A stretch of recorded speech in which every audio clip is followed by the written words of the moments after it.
Hi guys, and welcome back to my YouTube channel. So today's video is all about how to live on a budget as an international student. And I think without further ado, let's get started with the video. So the first things first, living on a budget does not mean just eating 2-minute noodles. It's all about living your life, studying well, and enjoying as well as a part of coming here and taking so much effort in investing your money. So it's all about personal budgeting. So to get started, I would like to request you guys to take a notepad or anything if you need, because I'm going to be giving you a lot of good hacks and tips. So just grab one. So when we have to talk about budget, we have to understand how to divide money, and to understand that we have to first take into consideration our income. First, identify when do you get your income, weekly, fortnightly, or monthly. Depending on that, you have to divide it into 50, 30, and 20 rule. So this rule was introduced by Elizabeth Warren, who said that 50% goes in your rent, 30% goes on your basic expenditure, and 20% goes in your savings. Also, from that money that you get every week, remember to pay yourself first. Without that, you're not going to be able to manage anything and make yourself happy throughout the week or your month. So here is the first thing, groceries. So as you enter any supermarket, remember that you first go through the fresh produce section, grab everything that is fresh. Only then you can go and stock up your pantry with anything that is processed, because you don't really need processed food, you always need fresh food.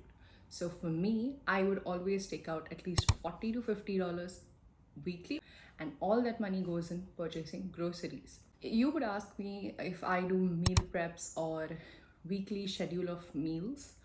Well, I don't do that. I have impromptu plans of making meals. So I would just buy whatever I like actually, and then I would recreate anything. Another tip with groceries is that remember to check the weekly catalog that you get from all the supermarkets. Try to go in the evenings for shopping, because they have markdown prices on a lot of things. Try to go to the fresh food markets than going in supermarkets. Next up we have is accommodation. So to live in Melbourne, I would say that you can just keep aside money anywhere from 800 to 1100 for your monthly rent. That is, like, I feel that should be good enough to find a house and pay for your accommodation, which is not too pricey, which is good in location and accessible to all the public transport. So there are two things. If you live close to your university, you don't have to travel that much. You save up your time, but you end up spending a lot of money on your rent. But if you live quite far in suburbs, it will be cheaper. Basically, it starts from 6 months, or if you're doing month-wise lease, then you can give it a shot. If you don't feel that's working for you, then move closer to your city. But this is a way people actually save up on money. Also, in the budget that I just said, sometimes bills are included, sometimes they are not. Next one I'm talking about is transportation. So I personally use Mikey Pass every month. My Mikey Pass comes to $198 for 30 days, and I feel that's a good price. It is getting expensive day by day, and considering everything else in your life, Mikey is expensive, honestly. But I personally have no Uber policy, so I do not take cabs, and that's why I have Mikey Pass on me. Because I travel a lot, I use all kinds of public transport available here. If you're traveling in city and around city, there are these scooters that you can rent. Those are Lime or Neuron scooters, which are great. I have enjoyed myself using them when I'm going around city. They're fun, and you can actually use that to go from one place to another very quickly when the trams are actually not running that fast. Talking about entertainment and restauranting, I personally love doing that as well.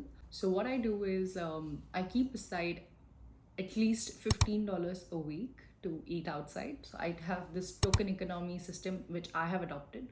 Every week, if I achieve something great, I have to give myself reward for it.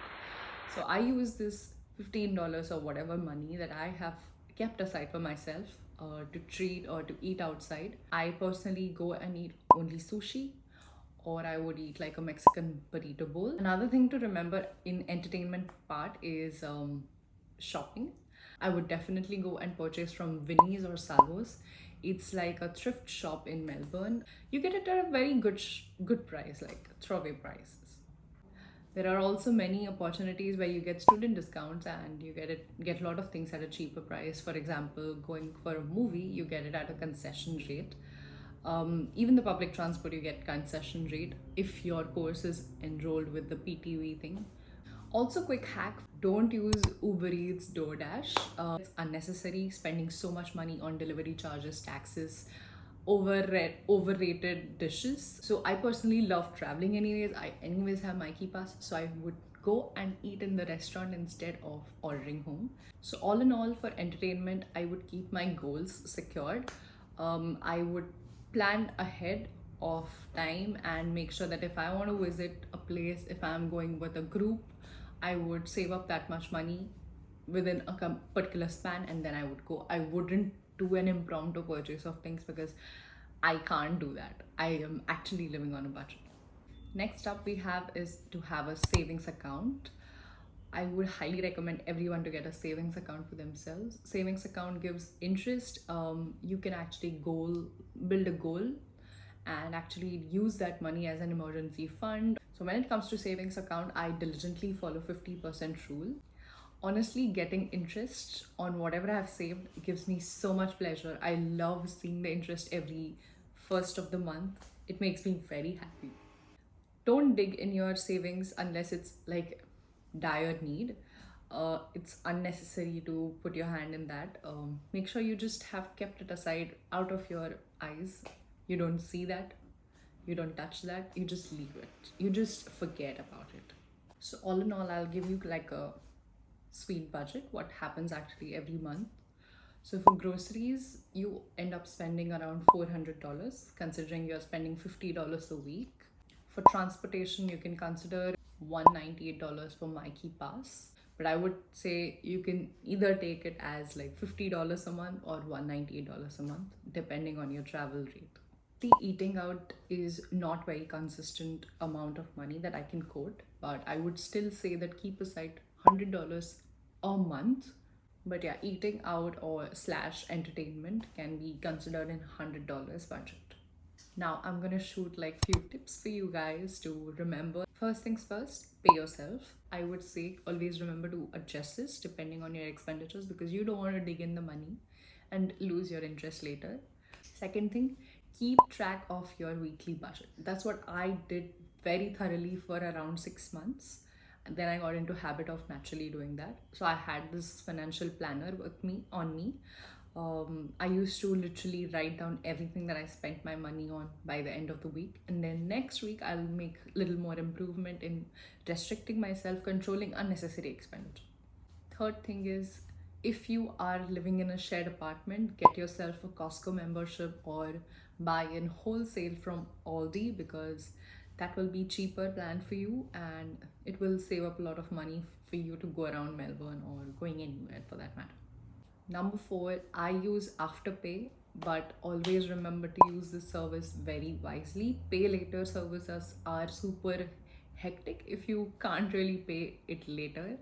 So don't overuse it, just keep yourself in control, don't overspend. Never forget to save your money, even if it is like $100 or $50 or $20. Every week, some money should go in your savings account. Believe me, you will thank me later. Make the most of student discounts that are available. Until you're a student, make sure you use all types of student discount plans available.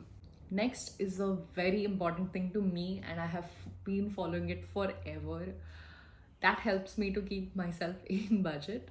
I carry my lunch, snack, water bottle, my coffee, instant coffee sachets anywhere I go. Trust me, I haven't been happier because I don't have to spend unnecessary money on super expensive coffees, which is like a small cup of $4-5. A very motherly tip, but don't stay up late.